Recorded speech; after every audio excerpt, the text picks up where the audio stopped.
Have you ever had one of those days where everything seems perfectly ordinary, and then, out of nowhere, your life changes forever? Meet Jack, a regular guy with a regular job, living in a regular neighborhood.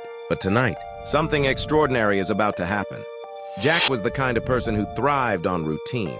Every evening, he drove the same route home, parked in the same spot, and walked up to his door at precisely 6:15 p.m. But today, as he turned onto his street, he noticed something unusual. A strange car was parked in his driveway. Jack's mind raced with questions. Who could it be? What did they want? Little did he know, this was just the beginning of a night he would never forget. Jack's heart pounded as he approached his front door, now slightly ajar. His thoughts were a whirlwind of possibilities, each one more unsettling than the last. Was it a burglar, a prank, or something far more sinister?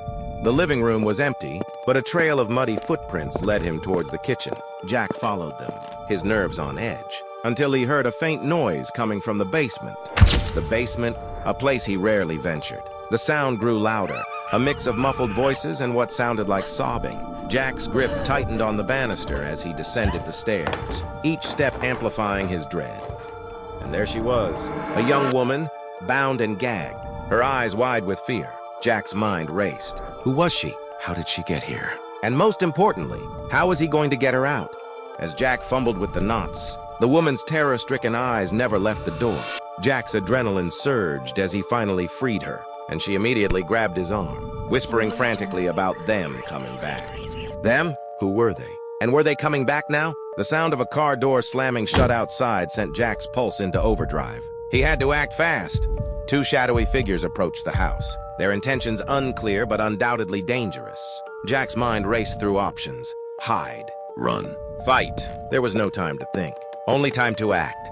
Grabbing the nearest heavy object, Jack positioned himself behind the door. Ready to defend his home and this mysterious woman? The figures reached the porch, their footsteps echoing ominously through the night. The door burst open, and in a flurry of movement, Jack swung the object with all his might, knocking one of the intruders to the ground. The second intruder, seeing his companion down, hesitated for a split second before fleeing into the night. Jack helped the woman to her feet, his hands shaking as he dialed 911. The intruder on the ground groaned in pain, unable to move, as sirens wailed in the distance, drawing closer. The police arrived swiftly, taking the intruder into custody and ensuring the safety of Jack and the woman. As they stood outside, wrapped in blankets and speaking with an officer, Jack couldn't shake the feeling that his life would never be the same. In the light of dawn, the woman revealed her story, a tale of kidnapping and escape, of bravery and survival. Jack listened, knowing that from this day forward, his ordinary life had taken an unexpected turn, one that would forever change his perspective on the world. Sometimes, life throws us into the most unexpected of situations, testing our courage and resolve. And in those moments, we discover who we truly are. Thank you for watching. If you enjoyed this story, don't forget to like, subscribe, and hit the bell icon for more tales of the unexpected.